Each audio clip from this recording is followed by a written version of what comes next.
done marking out this part, I'll also come over this part with my hip curve. Remember the number was 40, but now I have it at 16.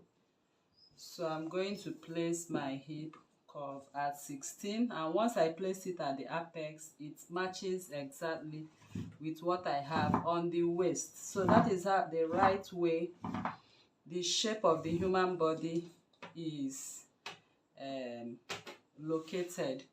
So now I'm done fitting the waist, the hip. I want to go over to the knee.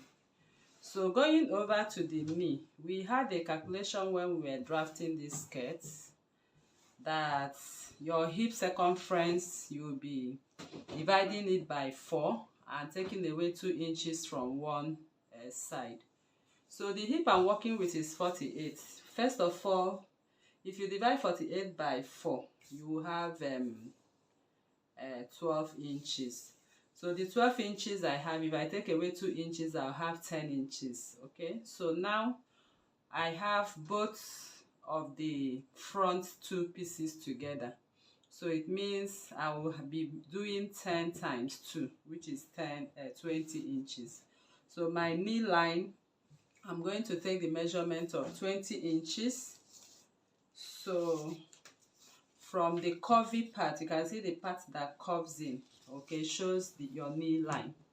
So I'm going to take the measurement from end to end, okay, while I stretch out my fabric. So from end to end, I have 25 and half, and I need 20. So I'm taking off 1, 2, 3, 4, 5 and half.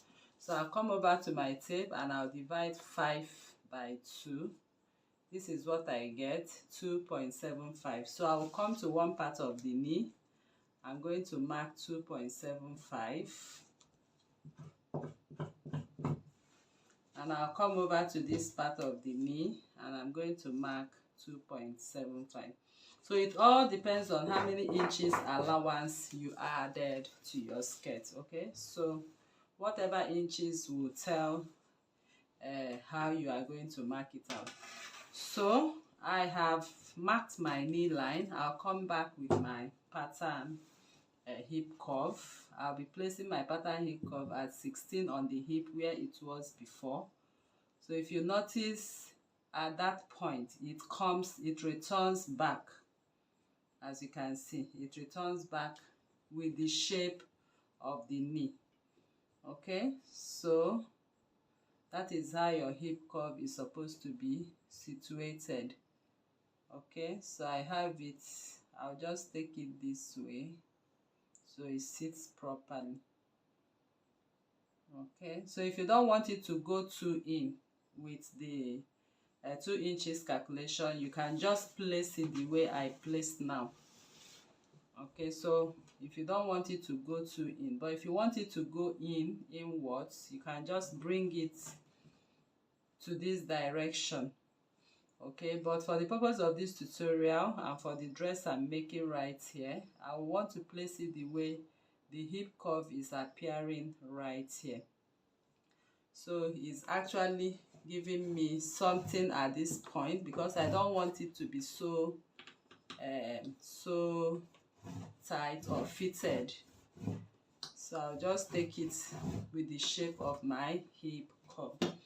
So you can see my hip curve added some inches in here, about 0.75 or half an inch. Okay, but if you want it to be shaped exactly the way you have your fitted prom dresses, then you come in on the hip and tilt it towards and mark toward the marking we made. So I'll go over here again and I'm going to measure. I have already marked my knee line, so I will place my pattern ruler this way in the position of 40 inches and I'll come in this way towards that point. So if I don't want it to go like I earlier explained in the last one, I'll just place it, my hip curve, to align.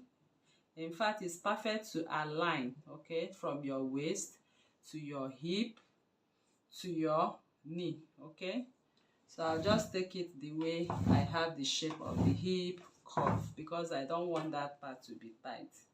So I've added some inches to my knee at that point. So we are done with the fitting of the front dress. What we have after the knee running into the hem does not have issues. All you need to do is to make a little curve. You can see how I curve my hand, and follow whatever allowance you have here and sew all the way down. The same thing I'll also do on this part. I'll just sew all the way down, as you can see right there.